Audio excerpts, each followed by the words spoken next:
Right.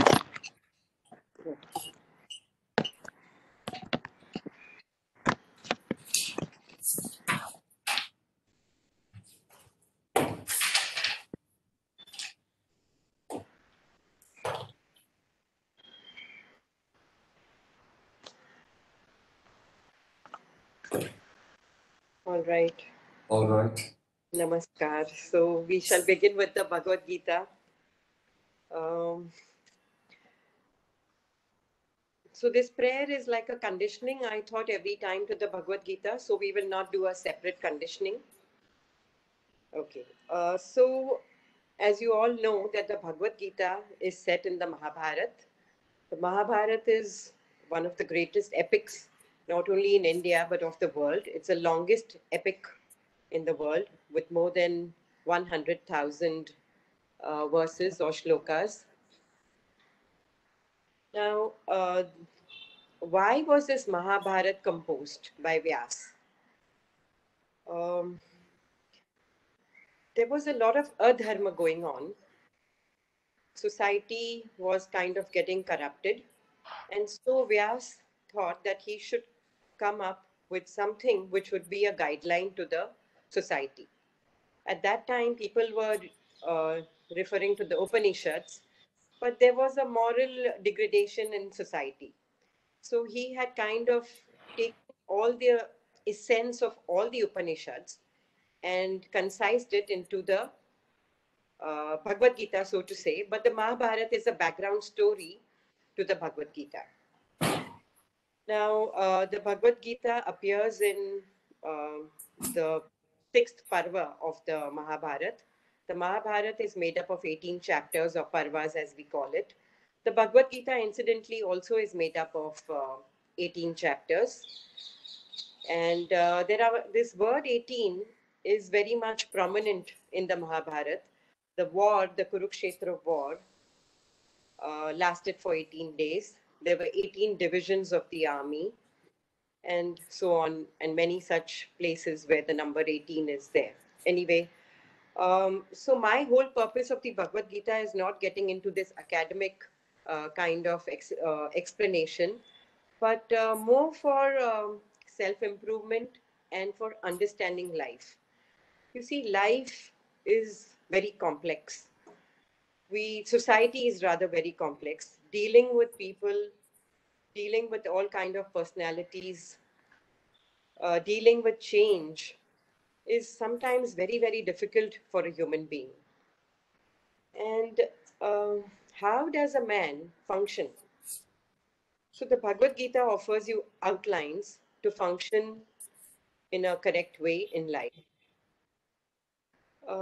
I'm not getting into the story of the Mahabharata because on this platform everybody is an Indian, and at an age when we are quite well versed with the Mahabharata story.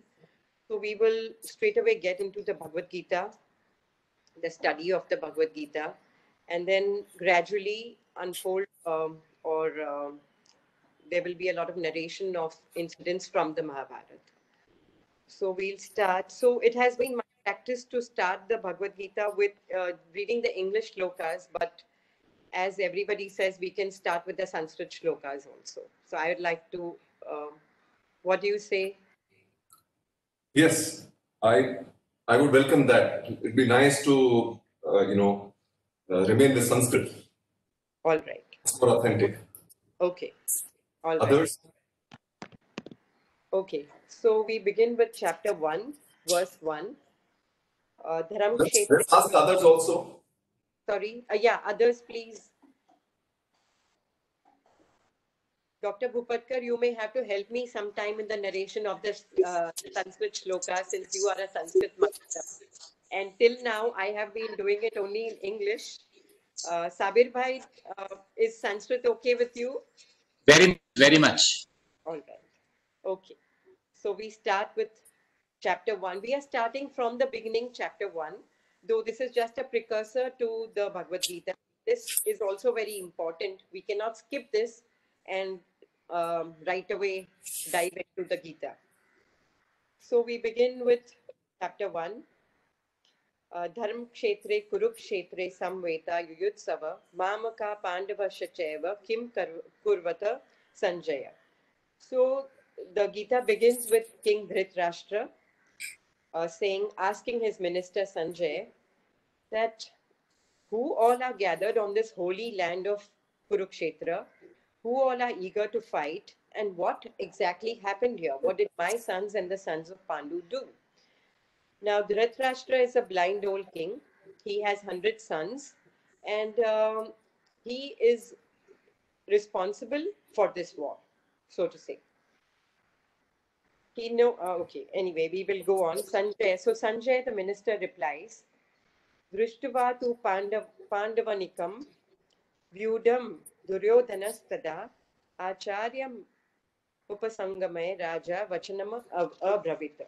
So he says that seeing this army of the Pandavas drawn up for battle and approaching Dronacharya, King Duryodhan spoke the following words. So King Duryodhan is an important part in the Kaurava army. He is the Kaurava prince, and it is because of him, because of his misdeeds, that the war has started. And so Sanjay is saying that Duryodhan is now telling Dronacharya, who is his master, who is his teacher, he's telling him, Pashyetam Pandu Putranam Acharya Mahatim Chamum Vyudam Draupadi Putrena Tava Shishyena Dhimata. So he's saying, behold, O master, this mighty army of the sons of Pandu arrayed here in battle by your talented pupil Drishtadyumanya, the son of Drupada. So the first thing is an attack on Dronacharya, telling him that it is your pupil only who's fighting against us. And then he goes on to describe the war. So this first chapter is going to be rather technical, but nonetheless, we are just going through it. Atra Shura Maheshwasa Bhima Arjuna Samayudhi Yuyudhano Virata Chacha Drupada Shacha Maharata Drishtaketu Chekitana Kashi Raja Shacha Viryavan Purujita Kunti Bhoja Shacha Shaibya Shacha Narapungava Yuddha Manushacha Vikranta Utamoja Shacha Viryavana Saubhadro Draupade Yashacha Sarva Eva Maharata. So he's telling him that there are many in this army, heroes. They have mighty bows. They are equal in military prowess to Bhim and Arjun. And so he's kind of naming all the warriors on the battlefield. So we have Abhimanyu, we have Kunti Bhoj, we have Purujit, and we have many Maharathis, warriors, brave warriors in the war. So Dronacharya, of course, knows everything, but Duryodhan, just for the sake of naming, is naming every person in the war. And then he says, Asmakam tu vishishta ye tani bodhadvijotam nayaka mama sainyasya sangyartham tana abrivimite. He's telling him that you know all these principal warriors on our side, but for your information, I'm just mentioning.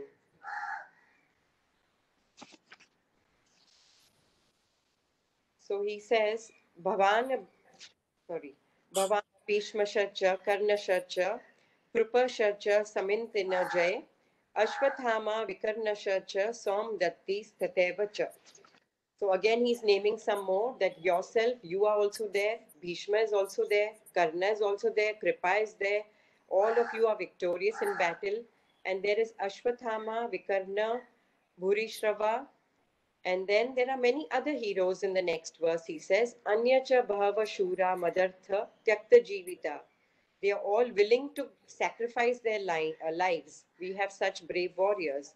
Nana Shahastra Prahana Sarva Yuddhi Visharda. All of them are very well versed in the battle, and we have so many people on our side.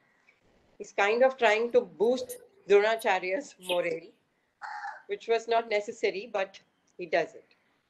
Aparyaptam tadasmakam balam bhishma bhirikshitam paryaptam tweedam etesham balam bhima bhirikshitam.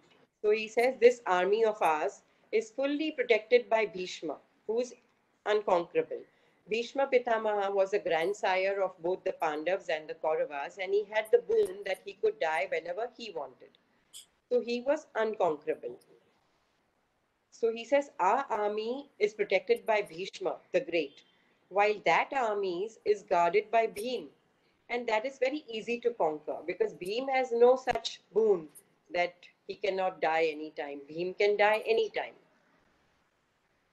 So he says, Anyeshu, Ayaneshu cha sarveshu, yatha bhagam avasthita, Bhishma eva Bhishma eva birikshantu, bhavanta sarve eva hi.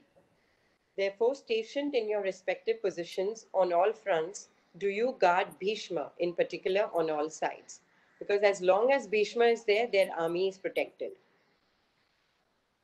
Tasya sanjanaya harsham kuru vruda pitamaha sinhanadam vindhyocha shankha dadamo pratapavan. So the grand old man of the Kauravas race, as if sensing Duryodhana's anxiety, he tried to cheer up Duryodhana and he roared his conch and he blew in his conch like a lion. Sinhanadam.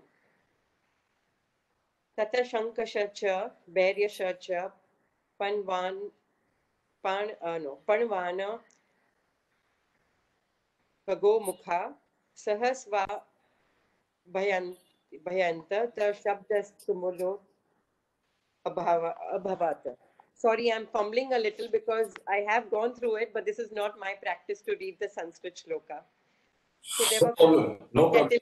kettle drums and all the sounds of the war were blown by everybody on the battle. Okay. Sorry, can I just say?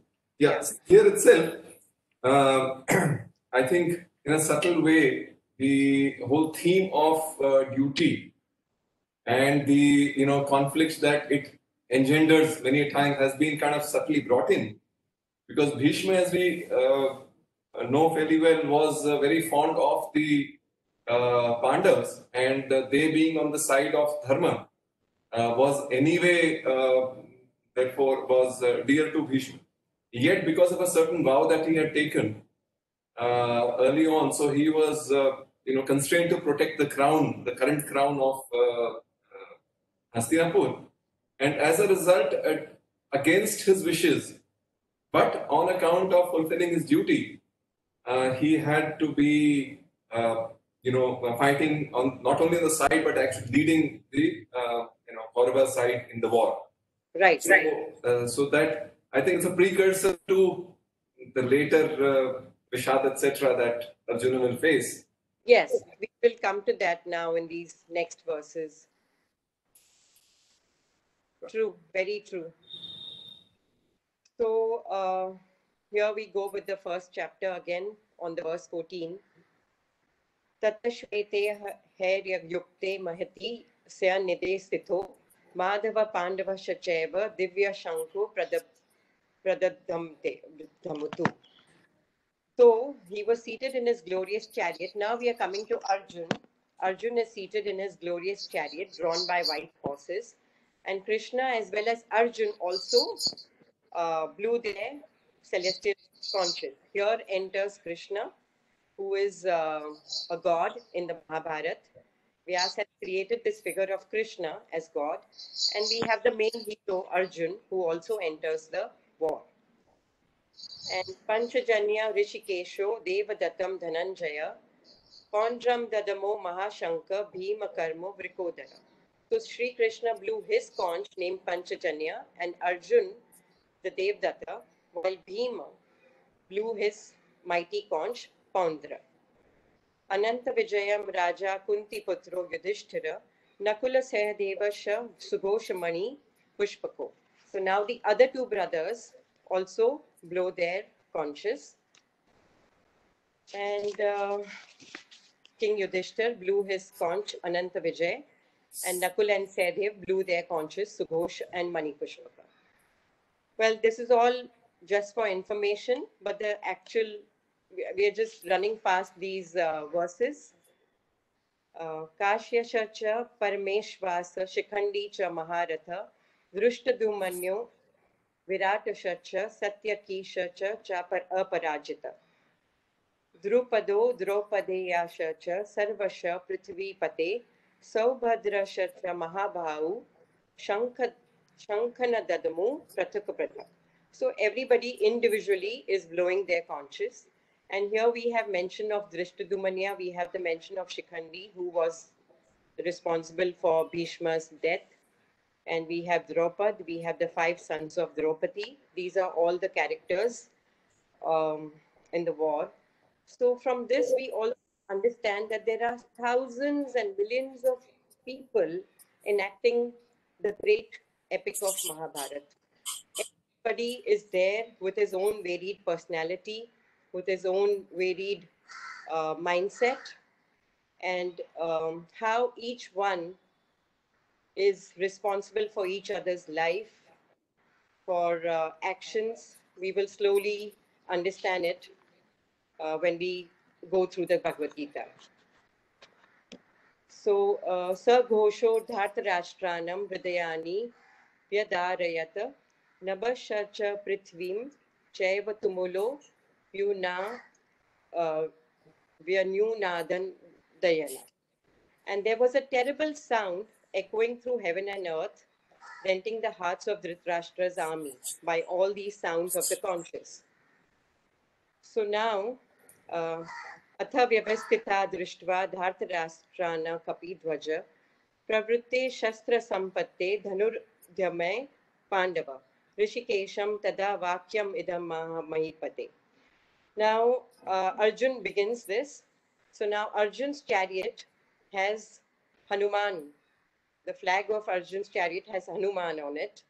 And now his thing is described in detail. And now Arjun says, Senayor ubhayo madhe ratham sthapaya me achyuta.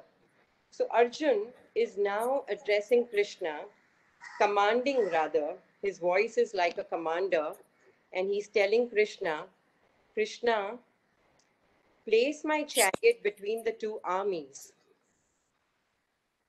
Now, there is a thing about Krishna when Arjun and Duryodhan go to Krishna, who's God, and they tell him that Krishna, help us during the war. So when Duryodhan goes, he sits at Krishna's head and he's asking for help. So Krishna tells him that I will give you my army. And he tells Arjun that what do you want? So Arjun anyway says, I don't want your army, I want you. So Krishna says, I'm not going to fight the war. I can just be your charioteer. So Arjun says, that's fine. You can be my charioteer.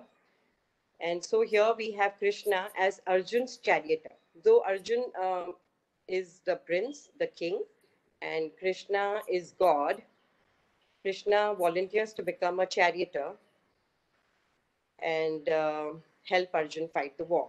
So this itself has a lot of meaning because God is on the side of Dharma. God is leading Arjun to victory. In the end, it is Dharma which is victorious, and Dharma is the basis of this Bhagavad Gita. Now, what is Dharma that we will slowly learn in our journey of the Bhagavad Gita? So here, very commandingly, with a very commanding voice, Arjun tells Krishna, place my chariot between the two armies. Yavadetana nirikshaham yodha kamana avasthitan ke marya saha yodha vyam asminam samudhyame. So he's telling him that keep it there till I have carefully observed these warriors drawn up for battle and have seen with whom I have to engage in this fight. So Arjun is very confident. He wants to see who are these people who have come here for war. And in the next verse, he even makes a more strong statement. He says, Yotsayana mana aviksha aham te ya ete atra samagata dhartarashtrasya durbuddhe yurte priya chiki sharva. So he says this evil, Dhartarashtrasya Durbuddheya. He says the evil-minded son of Dhritarashtra, which is Duryodhan, I want to have a look at his well-wishers. So who are the people who are willing to please him in this war? I want to see all of them. So Krishna, place my chariot in the middle of the war because I want to see these people who want to fight me. So having said, Evam Uktavo Rishikesho Gudakeshina Bharata Tenyorubhayor Madhye Sthapayetva Ratho Uttamam Bhishmadrona Pramukhat Sarvesham Ikshiktam Uvacha Partha Pashetana Samvetana Kuruniti. So Sanjay said, so Krishna, thus addressed by Arjun, he placed his magnificent chariot between the two armies, and Krishna very cleverly places the chariot in front of Bhishma and Drona. And then he says, Arjun, behold these Kauravas assembled here. Now, Krishna also has done this intentionally because he wanted Arjun to not to fight the war out of anger, but out of a sense of duty. He could have placed the chariot anywhere, but he wanted Arjun to be very clear in his mind. And then he tells, okay, after this, Tatra Pasheta Stithana Partha, Prithunatha Pita Mahana, Acharyana Matulana, Bhratu Putrana, Pautrana, Sakins Tatha. Shvashurana Suhrada Shacheva Senayor Ubhayor Api. Now, what does Arjun see now? Now, here is the climax. Now, Arjun sees over here his uncle, his teachers, his fathers in law, grand uncles, maternal uncles, brothers, friends, well-wishers, cousins, sons, grandnephews, and he sees all these people. And Tasmanakshiya Sakonteya Sarvana Bandhu Avastithana Krupaya Paraya Vishto Vishidan Vishida Antita Bravita. So he sees all his relatives, and then his mind undergoes a great change. So here is where the actual climax of the Bhagavad Gita, why the Bhagavad Gita is narrated, because Arjun goes through a mental conflict. Now, why does this mental conflict come when we don't want to carry out our duties? There is this thin line between desire and duty. Here is a point where a human being falters, where he breaks down, because his mind comes into a conflict. He doesn't know what is to be done. The desire overpowers the duty sense, and then the mind gets all confused and muddled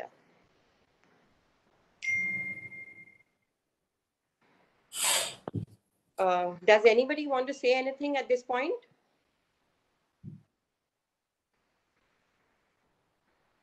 This is an important juncture.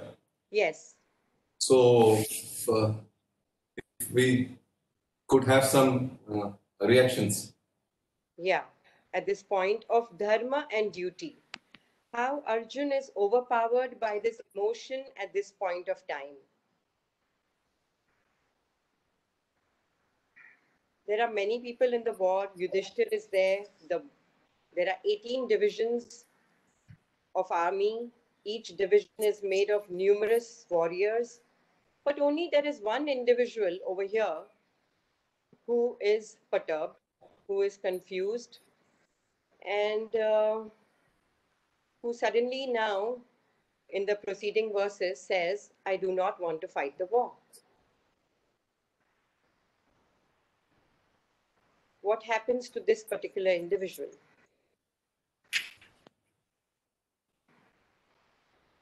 I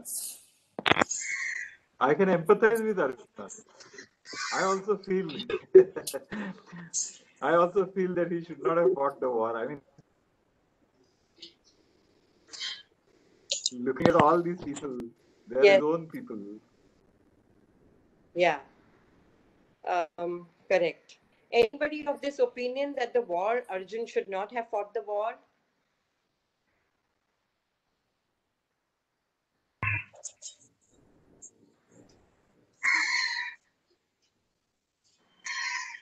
When it Your comes to, yeah, when it comes to right means, aren't we are also having conflicts in our own family? Sometimes two brothers, yeah, they have conflict among each other for the possession of the wealth that is coming from the forefathers.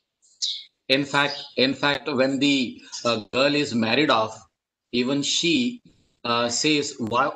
So what if I am married off to the other home? But even I have some or the other kind of share in my father's wealth and all."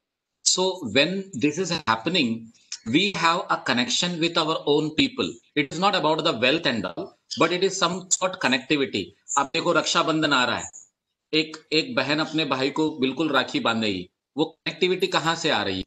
तो there is a position, there is something which is overwhelming Arjuna, where he feels that it is it right to have a fight with his own people? correct. So this is what is making him weak over there, or making him in a dilemma, in a depression like state, which is not allowing him to go ahead. True.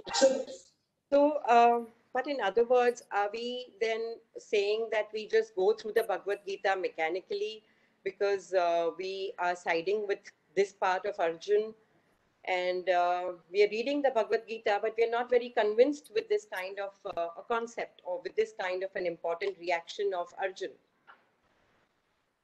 So, see, I see this as so there is a certain desire, right? A desire in terms of family, etc.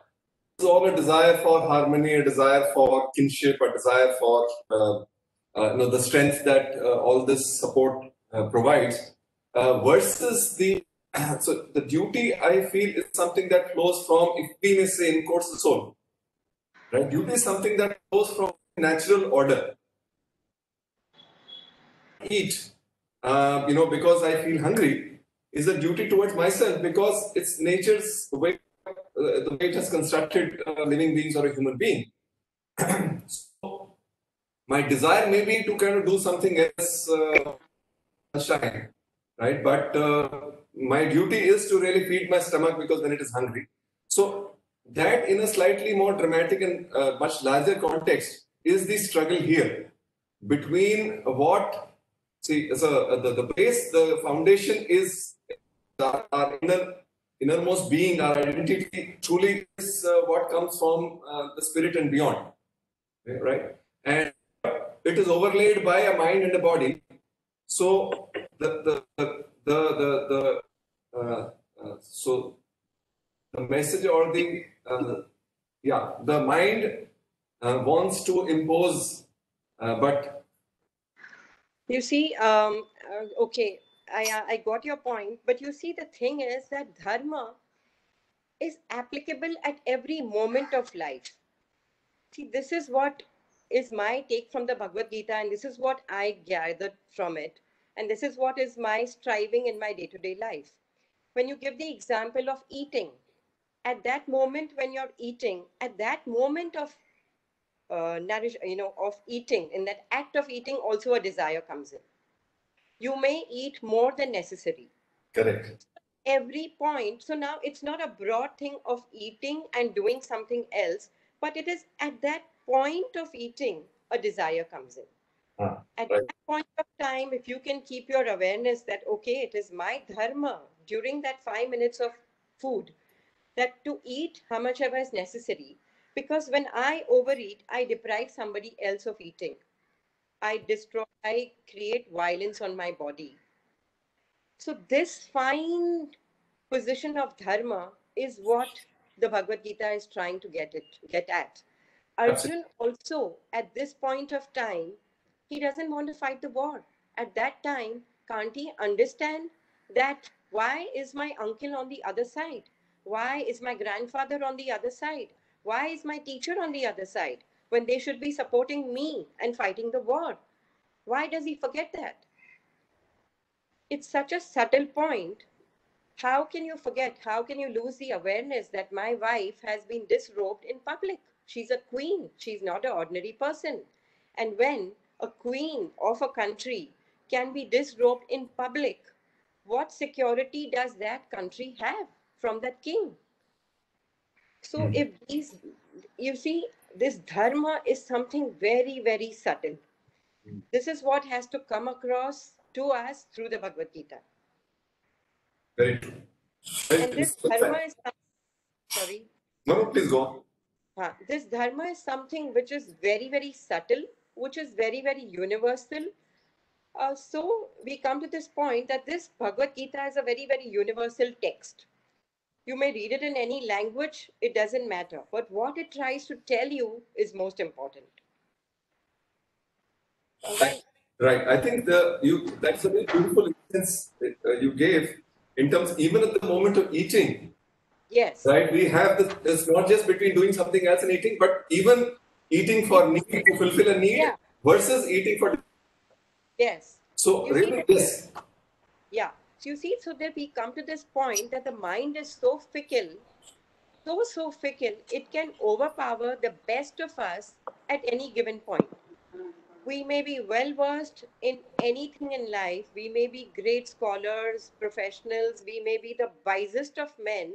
And this is what is going to come through the Bhagavad Gita, that even the wisest of man is overpowered by this desire. In the subsequent verses, we will come across this.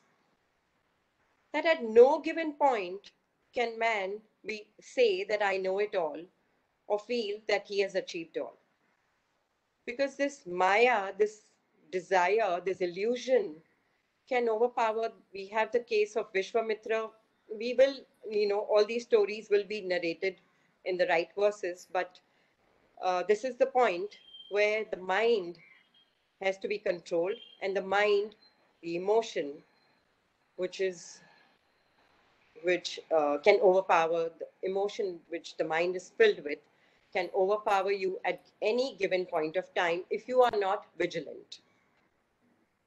Very true. Actually, in my experience also, sorry, no, please go on. No, please say.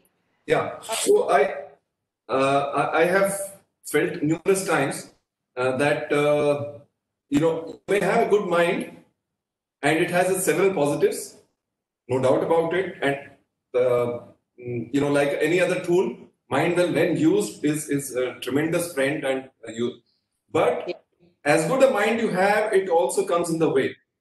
Right. Right? Because then you start to have confidence in the mind, or overconfidence in the mind, saying, no, my mind is saying this, so therefore that's the way it should be. And you get, in a way, excited. And as a result, you often, even knowing, subliminally that this is not the way to go, but because of your overconfidence in your mind, you still persist that way. So we become like Arjuns, and then we need Krishna. Correct. So basically, we are all at that point of Arjun at every day in our life. Every day there's a conflict. Every day there's a confusion. Every day there is overpower of desire. Every day we need to seek refuge in that Krishna who can guide us. So this is here where the position of Krishna, this is the position of Arjun. And then we have the evil-minded Dhritarashtra, who's listening to everything, who's listening to good counsel. And then we have the mind of Sanjay telling him also all the time, taking the side of the Pandavas, but the blind king cannot understand. So there is that part of the mind which refuses to understand after being counseled. Yeah, correct. Absolutely. In fact, doesn't want to understand. Dhritarashtra is one of the best examples of this whole phenomena. Yes. How a certain mind and desire can I watched, like most of us may have watched the Mahabharata also recently when it kind of came on TV. Yes. And I think it's quite evident. It's not that he didn't realize. Yeah. He's fueling Duryodhana's ambition, or in a way, Duryodhana is a proxy for Duryodhana's ambition. And he's also counseled by his wife, the queen, Gandhari, that look, you're not moving in the right direction. But yet, he's unable. But all that has happened previously. But at that point, at that major point where you are so overcome by desire, because at this point of the war also, there is only one person who can stop the war, which is Dhritarashtra. Right. And he's being told, like, look. But he says, no, So this is what. So every character in this great epic is with a lot of meaning. To study every character, to study the mindset of every character, which I mentioned, to understand the personality of every human being around us, we also are surrounded by thousands of people in our life, in our immediate family, in our outer circle, in our professional life, in so many, in social life. So many people are there in in our staff, in blood relations, and you can name it. And every personality affects us in some or the other way. Very true. Not to mention the universe around us, the climate and everything around us. That is one part, and plus the human thing which affects us. So, to understand and to still keep your mind balanced, to still keep your mind in that state of dharma, which is balance, is what the Bhagavad Gita is teaching us and is what we have to strive to learn. Of course, we all are together in this journey. Each of us are going to learn from each other because each of us is more well versed in some area or the other, of this study, of this teaching, of life, of understanding. And each one of us can guide or help each other. Yesterday, what Sabir Bhai said, that I am here to gain more knowledge. So that goes for all of us. We are here to gain more understanding. I would use the word understanding. Knowledge can be superficial, academic, and but understanding is something which is deep, which um, with which which can be applied to even a child. A child also has some understanding. He may not have knowledge of things, but he understands. That understanding is what we are aiming at through the Bhagavad Gita. And perhaps also insight. Yeah, and that word, another word for understanding would be insight. Right. Right? Which I understand deeply through, yeah, you could use the word intuition, understanding, insight, any word. Correct. Good. So, okay, so I may not be very good with words or things, but I will try and explain through my experience and through my study or my learning of the Bhagavad Gita. So we go by that, and please overlook my faults of Sanskrit shlokas. I will try and practice and do it, but in these 5 years of the Bhagavad Gita study, which I have studied deeply because of Dr. Jaydev's instruction, and his instruction was, for me, was not even to read the text of the Bhagavad Gita, but only study Vinoba Bhave's commentary. So I have not even read the shlokas of the Bhagavad Gita, but I have understood it by understanding talks on the Gita and by having talks with Dr. Jaydev, which That's in English. that's about as good as one can, could have. Yeah. The doctor Yes. himself guiding us. Absolutely. Yeah. So then we go on to the next verse. Now Arjun again says, Drishtam evam swajanam. His swajanam means his people. He's using these words. Of course, these words are very potent, and Sanskrit will, of course, give us a deep insight, but we will make do with whatever comes. Drishtam. Okay, Dr. Bhupatkar, would you like to say the Sanskrit shloka and then I can do the English? Because that would be better and faster. I could do that. Yeah, please. Yes. I will also learn a lot through that. Thank you so much. So we are on 28, isn't it? That's right. Arjuna Vacha. Yeah. Kripaya parayavisto vishidan idam abraveet drishtvemam swajanam Krishna yuyutsum samupassitam. And no, we go to verse 29 as well. Okay. Sidanti mama gatrani mukhancha parishushyati vepathuscha sharire me roma harshascha jayate. Yeah. Now, Arjun has such a breakdown that not only mentally he's in sorrow, but even physically, the effects are seen. He says, my limbs give away. He says, my mouth is getting parched and a shiver runs through my body. My hair stands on the end. So these are the physical manifestations of nervousness, of actually Now, Arjun is not a weak person who is nervous because of the magnitude of the army, but he's saying this word, Swajanam, his own people. When I see my kinsmen, when I see my own people, I become nervous. So he's admitting that I am nervous because I do not want to kill my people. Now here is this, it's a very, very open case of desire. It's like a man has committed murder. Okay, and then when he's brought to court, they find out that he is a blood relation of the judge. Now what should the judge do? Sentence him to death or forgive him? That man has committed murder, and not an ordinary murder, a very terrible kind of a deed.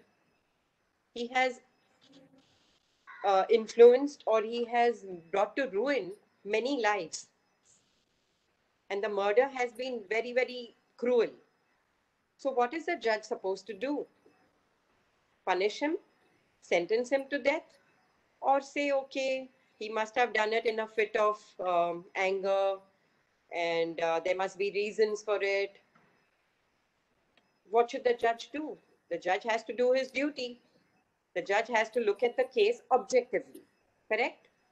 Yes. So now, the judge cannot say, I'm nervous, I'm getting parched, my limbs are failing. But this is what Arjun says. So very interestingly, the first chapter, Krishna doesn't open his mouth. He doesn't say a word. He just listens to Arjun rambling away and giving more and more excuses for not doing his duty, which is fighting the war. So now how Arjun talks is very interesting. Sir, please, next, verse 30. गाण्डीवं स्रंसते हस्तात् त्वक्चैव परिदह्यते न च शक्नोम्यवस्थातुं भ्रमतीव च मे मनः. So now he says this Gandhi, which is my weapon, the main weapon which Arjun has, that itself is slipping from my hand. How can he fight the war? He's actually become so weak. So you see, when we are in a situation, what is our plus point is our personality. When that itself is shattered, how do we move forward in life? Everybody has some strong weapon in life. For some, it may be balance. Policeman, it may be his command, his uniform. For a policeman, his uniform is most important. And for sometimes for a woman, her tears may be more important. For somebody, their voice may be more important. When that itself goes away, I mean, how can the person even stand there to do his dharma? So he says, my Gandiv is slipping from my hand. My skin is burning all over. My mind is whirling, and I can no longer hold myself steady. So physically also totally shattered. So, या निमित्तानि च पश्यामि विपरीतानि केशव न च श्रेयोनुपश्यामि हत्वा स्वजनम् आहवे. So he says, I see all evil omens, and I don't see any good. There's nothing Shreya about this. There's nothing Shreyo about killing my people, my people. He goes on saying, my people, Swajan, Swajan. That's the word he's using every time, Swajan. I don't see any benefit in killing my own people. But the people in the opposite army are also, they are your people are your people, everybody is your people. Finally, in the course of the Bhagavad Gita, Krishna tells him, life is the same. Everybody is same. There is no distinction between you and me, between my people and your people. All human life, all animal life, all plant life, everything is same. It's all mine. Of course, that is later on.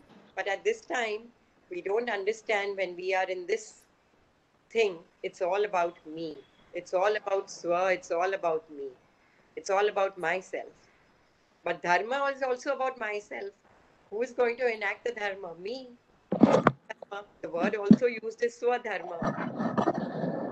So he says, I see, but at the moment we are only talking about Arjun. So we will only talk about the evil things of the war.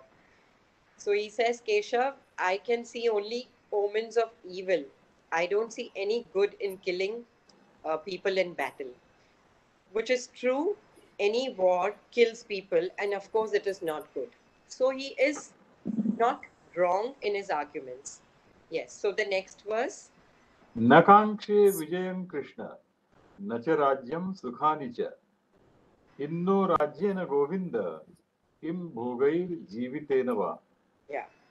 So he says, I don't even want Vijaya. I don't want victory. I don't want Rajyam. I don't want Sukha. I don't want happiness. And what will I do with the Rajya? What will I do with all these bhoga, with all the luxuries? I don't want anything. I don't want to fight the war. So he's appearing like very holy. I don't want anything. I don't want anything. So now what does he want? So that he's not saying what he wants, but he's saying, I don't want anything. So now next verse. येषामर्थे काङ्क्षितन्नो राज्यं भोगाः सुखानि च त इमेव स्थिता युद्धे प्राणान् त्यक्त्वा धनानि च. Yeah, and the next verse, two verses together. आचार्याः पितरः पुत्राः तथैव च पितामहाः मातुलाः श्वशुराः पौत्राः शालाः सम्बन्धिनस्तथा. So he said that these people, all our relatives, our uncles, nephews, fathers-in-law, brothers-in-law, all the relatives who are there on this battlefield, they have all come to give up their life. Why should we take up their life? And for these people for whose sake we are wanting the kingdom, they won't be there. All these luxuries which we want, the pleasures which we want, they won't be there. And why are we fighting the war? Finally, what is going to be the purpose? Who's going to enjoy all this? There is going to be nobody left after the war to enjoy all this. Why should we fight the war? Which is again a good argument. And then next verse. एतान् हन्तुमिच्छामि घ्नतोऽपि मधुसूदन अपि त्रैलोक्यराज्यस्य हेतोः किन्नु मही कृते. So he says, I don't want to kill them. Even if they kill me, I don't want to kill them. And why should I kill them? Even he says, even I don't want to kill them, and I don't even want to kill, even if I get all the three worlds. Now he's going a bit too far. He's saying, even if I get the earth, the heaven, and the other, under the earth, whatever the three worlds, whatever the worlds are there, whatever I get, I don't want to fight the war. And why should I fight this war for this measly kingdom on earth? Even if you give me the three worlds, I will not fight. And I will not fight for this small kingdom. So he is going on telling, convincing, so to say, Krishna, that what is the purpose of this war? It's all devastation. I don't want to fight the war. And then next verse. Sorry, just interject. Yeah. There is one more way I see this. Yes. See, if we examine this, at the end of the day, the whole world is within us. Yes. Right? So all these external, the comforts and the relations and the kingdoms and all that he's talking about, in a way, are all an extension of our own personality. Correct. That's the way we relate to them. Whereas Right. our innermost self is obviously not colored, not related, is beyond that, right? So Yes. I see this as a struggle that the body mind, or there's a personality. Yeah. Will be so let's say the Prakriti was the Purusha in another context, but let's leave that out for the moment. So here the body mind is kind of trying to assert itself. That look, we want comfort. We want you, the individual, to live our way, right?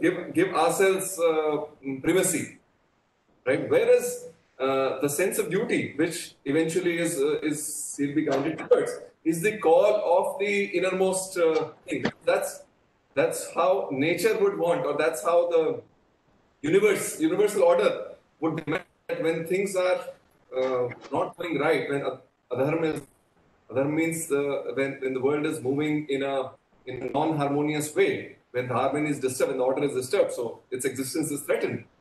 So then, willingly, you have to go with establishing order again.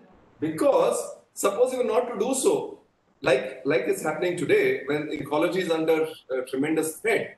So while we can say that, look, we will retain our lifestyles, we will retain our riches, and we will continue to fly here and there, but this is unsustainable, because at the end you would have the planet to be able to allow live that way for too long. So whether you like it or not, at the end of the day, the universal order will prevail. So it's better that we listen to its whispers and act that way every moment than to disregard it, come to grief, and eventually anyway have to obey its dictates. What you say is true. Okay. Anybody? Sorry, somebody was saying something. Was anybody else commenting? No. Okay. So what you say is true, but but that's not the reality. The reality is that we get swayed. Yeah, we do. I'm also saying the same thing. Yes. Every moment we get swayed. Yes. But I'm saying that sway is not helpful. It's not because helpful. when we get swayed, we have to come back to the path. That is the purpose of this book. Exactly. Yeah. Exactly. Yeah. So, yeah. Yeah. The more you get swayed, the longer route you have to it to come back to the path, and more you pass through yes. dukkha and discomfort and all that. Yeah. There is no other way but to come back to the path. Yes. Sooner or later. Yes. So all these teachings will be given by Krishna in the next forthcoming chapters. Right. So of now, it's only about Arjun. So what basically happens to us when we are in this delicate state of desire and duty? So this is what the mind goes on. The mind tries to justify what one is doing. For example, when you talk about eating, when it is my duty to sit down and eat, at that moment, if there is something of my taste, there is that desire to eat something more. So then what do? I justify. Acha, today I will eat, tomorrow I will not eat, or in the evening I will not eat. So that justification is ever ready in the mind to take us away from duty. So this is what Arjun is doing now. He's going on justifying point of view, though it is wrong, but he goes on justifying his point of view, hoping that Krishna will understand. So this also brings in to the point that somebody has to be stable like Krishna. Like in a family, it is our responsibility also to be stable, because we become models for others. You see, if it is my position to be the head of the family, if I am the eldest one in the family, I am the father figure, and there are 3 people below, my wife, my children, or whoever are there in my family who look up to me, isn't it my duty to keep my mind at every given point of time? Absolutely. Forget about the universe. Here we come down to myself now. Because we're talking of the whole of the Bhagavad Gita, we're going to talk about Swadharma, which is my dharma.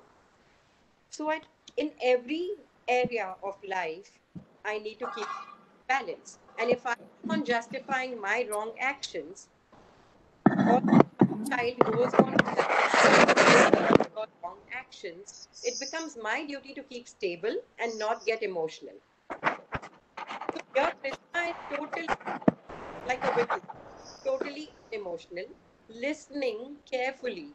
So listening also is a very powerful tool while in study of Bhagavad Gita.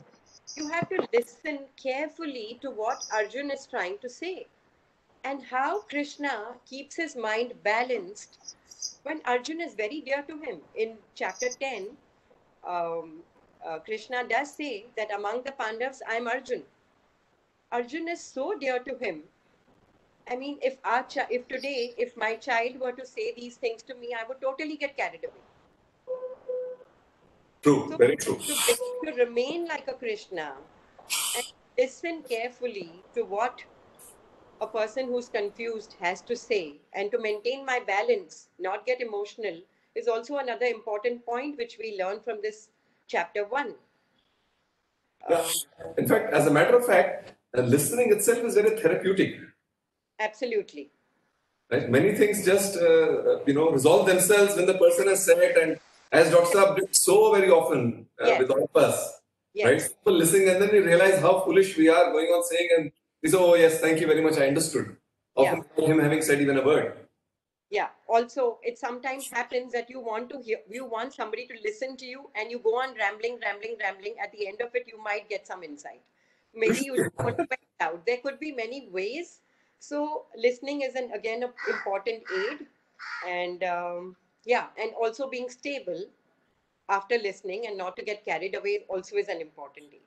Right. Well, so Very- yes. Please. Verse 38 and 39, sir. Okay. No, 36 we are not done. Oh, sorry. Nihatya dhartarashtraanna kapritis syat janardana papameva shreyadasman hatvaitan atatayinah Yeah. tasmannarha vayam hantum dhartarashtran swabandhavan tvajanam hi katham hatva sukhinas syama madhava. Yeah. So again, the Yad, same thing, Swajan, Swabandhu, he goes on talking about his own relatives. Okay, then the next verse, sir. यद्यप्येते न पश्यन्ति लोभोपहतचेतसः कुलक्षयकृतं दोषं मित्रद्रोहे च पातकम्. Yeah. So now he says that these people are blinded by greed. They are lobhi. So he's right. They are lobhi, they are greedy, and they are evil, and they see no sin in destroying their own race. So he's saying, why should we not, why should we fight the war? But you see, this very sentence, when those people are greedy, when they are destroying, and Arjun is also a king, isn't it the duty of a king to root out evil? He himself, you see this verse if you read, isn't it contradictory? When a person is greedy, when a person in your family who has repeatedly hurt you, who's repeatedly inflicting pain on you, who's repeatedly snatching things from you, are you supposed to sit down? And when you are in a position to raise your voice, when you are in that correct position, should you just keep quiet? If you are a policeman and you see that man is continuously robbing under your very nose, is it your duty to sit down and say, he's greedy, why should I be greedy? He's bad, why should I be bad? Why should I punish him? Why should I beat him? Then what is the purpose of the law? What is the purpose of the rules? We are living in a society. We are not in sannyas. We are not living in the jungle. The jungle also has its own order. But we are Absolutely. Very important. Yes, that's right. Yes, there is an order over there. So there is an order over here. When we don't follow this order, as you said now, then what hope do we have? Then how can man live? We're destroying our own self. So he's saying, if he's greedy, it's okay. If he's evil, it's okay. But I should be good. True. There are points where you should be good. But in this case, there is a situation. Every situation is different. Every situation has its own dharma. Correct. So in this case, what Arjun is saying is not relevant. Though it may sound very good. To a layman who is just reading like this, will say, yes, the Bhagavad Gita is talking not the right thing. It's telling us to kill. So we need to understand, we need to listen, we need to understand very deep. And then insights will come. And then the intuition will come. So the first thing is deep concentration into this. All right, so we have just about 10 minutes. We'll finish how many ever verses we can. I have kept one more class for chapter 1 next time. Right. So, yes, sir. कथं न ज्ञेयम् अस्माभिः पापाद् अस्मान् निवर्तितुं कुलक्षयकृतं दोषं प्रपश्यद् Janardan. Yeah. प्रपश्यद्भिर्जनार्दन Yeah. So it says that, कुलक्षये प्रणश्यन्ति कुलधर्माः सनातनाः yeah. धर्मे नष्टे कुलं कृत्स्नम् अधर्मोऽभिभवत्युत. Yeah. So he says, and then he's telling him that what is going to be the ill effects of the war.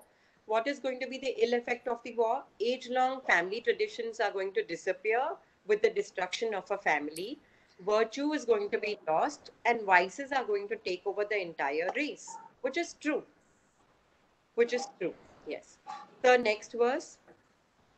अधर्माभिभवात् Krishna प्रदुष्यन्ति कुलस्त्रियः स्त्रीषु दुष्टासु वार्ष्णेय जायते वर्णसङ्करः.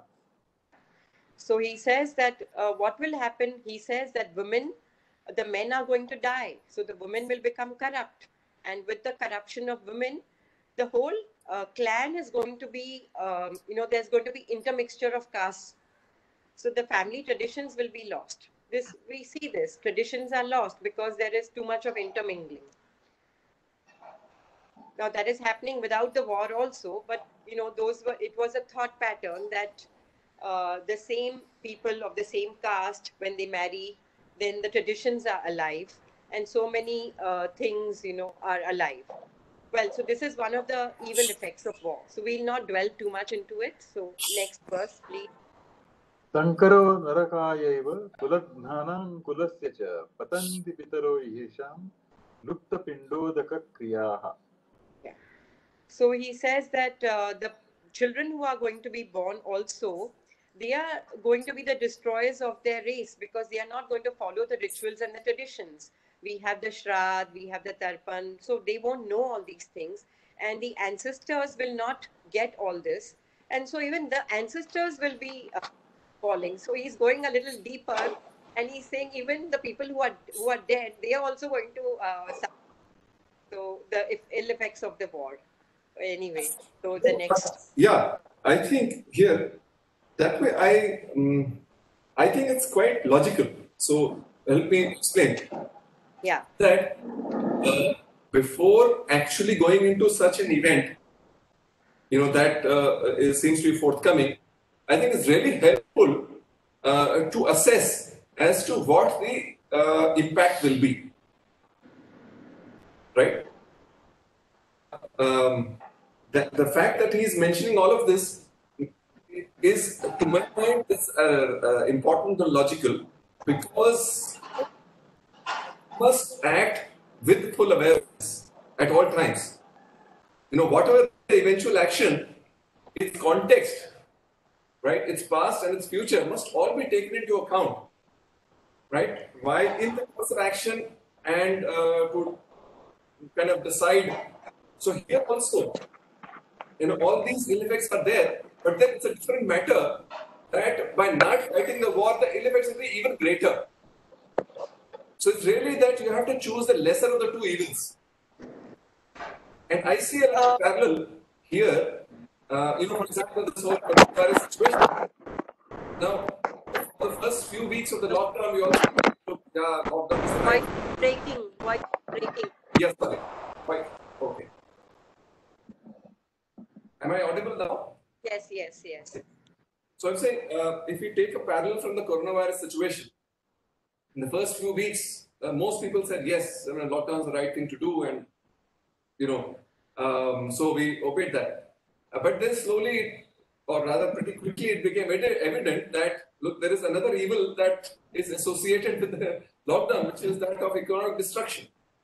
And then eventually, we have had to choose the lesser of the two evils. Right? We said that look, in any case, if there is no economy, internally we collapse, or externally aggressors will take advantage of the situation and we lose our independence. So therefore, the opening up of the economy was a very logical outcome. In that, it's a lesser of the two evils.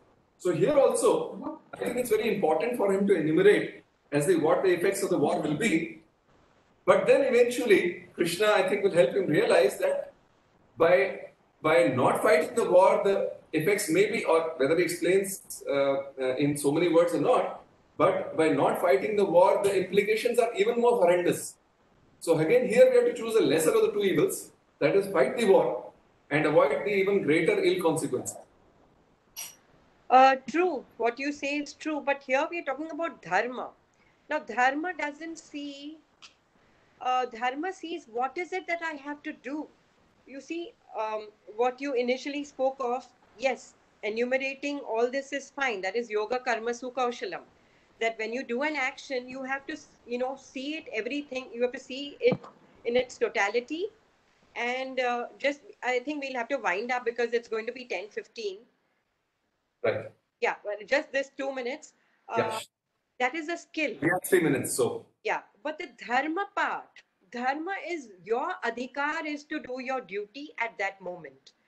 Whatever the government did, they thought it was right. Now, there are people who have made a livelihood out of this coronavirus. There are people who have got depressed and destroyed themselves. There are people who have surfaced even better. It's true. But now, at this point, what we're talking about is our dharma. My dharma, what is, okay, now the lockdown is there. What is my dharma? What am I supposed to do? Am I supposed to make the most of it, or am I supposed to get under it? Correct. The dharma is also there. Agreed. Agreed. It's the, the social dharma is there. Then we'll come to different types of dharma. Dharma is not only duty to myself, duty to society, duty to family, duty to work. All that will also happen. But essentially, at that point, I am in this situation. What is it that I should do? Should I cry over it? If I have money, should I not help people? Should I create jobs if I'm so clever? If I'm so capable? So it again comes back to that point of dharma. All right, we end it here on this note, and we take it up next Sunday. Yeah. So I think we take a 15-minute break. Yes.